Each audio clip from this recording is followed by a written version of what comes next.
how best to choose, track, and achieve your health goals in 2025. That's what we're going to be talking about in this episode of Your Healing Team podcast. I'm Emma Green. I'm the tennis elbow queen and host of Your Healing Team podcast. So happy New Year. And I hope you have had an amazing holiday season with your family and loved ones. And at this time of the year, many of us turn our thoughts to what have we achieved in the previous year and what do we want to achieve in the coming months of the new year. And as I look and reflect on how I'm going to be helping my clients achieve their health goals in 2025, I wanted to share a super simple framework that has been incredibly effective for many of my clients. And if you implement this, I know it can be effective for you too. So step one is figuring out what are your health goals, and then really focusing in on one. What is the top goal you want to achieve in 2025? And that might be you want to normalize a blood result, a blood test. Maybe it's blood sugar, maybe it's cholesterol, maybe you want to improve your bone density, maybe you want to increase your exercise and complete a 5K. Maybe you want to heal your tennis elbow once and for all. Whatever your goal is for 2025, write them all out, get it all out, and then choose one as your primary goal. Because that's going to make it so much easier for you moving through the year, because you can just focus on this one goal and say, okay, is this activity or is this particular element going to take me closer to that goal or further away? And when you're just focusing on one goal, it's very easy to do that. The beauty of this is that so many of the elements that help us achieve a specific health goal cannot overlap with other health goals too. The elements that we need to look at for achieving a 5K are going to include nutritional elements, are going to include exercise elements. They're the same elements that we need to focus on if we want to decrease our blood sugar, go from being pre-diabetic to not being pre-diabetic. So it can make it much, much easier if you just focus on one thing. The others will follow. So focus on one thing, dial really in on what that one thing is, and then look at what is a nutritional component that I can make for this, and what is an exercise or movement component element that I can put in for this goal. And so I'm going to give you an example. In my membership, Optimize Wellness Naturally, we're going to be setting our health goals in January. The nutritional element that we're going to be adding in is dry January, which is very easy for some people who don't drink, maybe more challenging for others, but will have benefits for every single person who does it. So dry January is going to be the nutritional component in January. And the fitness or exercise element is going to be doing 3 29-minute fitness classes each week through January. These fitness classes are specifically designed to start boosting our metabolism, to start getting us used to doing exercise.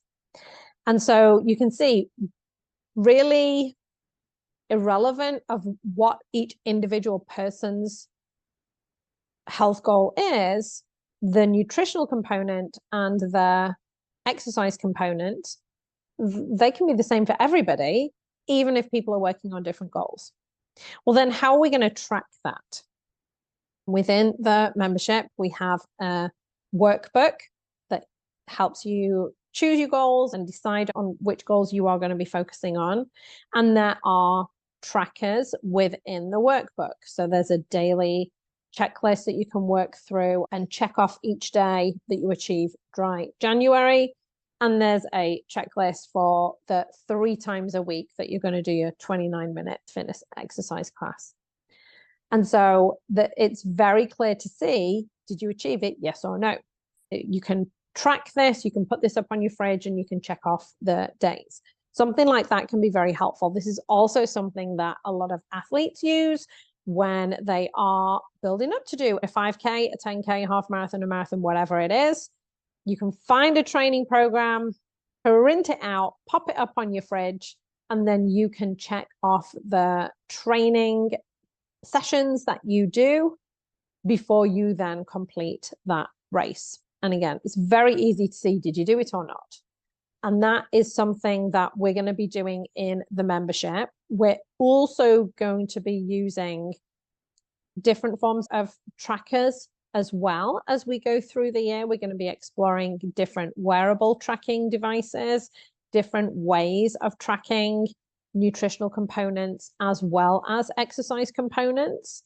So that's another part as well. The reason that I like to add that part in is we can get more data from that as we go through the year. And that can be helpful as we are moving forwards and refining our goals through the year. If your health goal is to resolve your tennis elbow in 2025, number one, know that it is possible. It is absolutely possible. You've just got to focus in on that goal, look at every element. Is this taking me towards my goal or further away from my goal? Then you'll know, okay, is this element something that I should continue or change? Know that you are going to need nutritional components. Know that you are going to need exercise components. You can find a lot of those in my book, Tennis Elbow Relief 2.0. And know that you can track this. So it's easy to track pain. It's easy to track strength. It's easy to track an increase in function, what you're able to do. So that is something that you can track over the year. Obviously, if you want help with that, feel free to reach out to me. If you're interested in the membership, don't hesitate to reach out. We are starting in January and we're going throughout 2025. We're looking at a whole host of different elements, both from a nutritional standpoint and also from a movement and exercise standpoint, along with a whole host of other strategies that we're looking at throughout the year. It's going to be really exciting. And thank you for joining me again on this episode. It's been really nice to put together these podcasts. I hope you're finding them beneficial. This is the end of season 1, but don't worry. Season 2 will be coming very shortly, very soon. And that will dive a little deeper into the elements that we need for healing. We're going to continue with our interview with the expert podcasts as well, getting in speakers who are true experts in what they do and how they help people. And so that you can connect to the people that you really need to work with. And so if you have any questions for me, please don't hesitate to reach out. And I'm wishing you and your loved ones a very healthy and happy new year. Take care. Bye.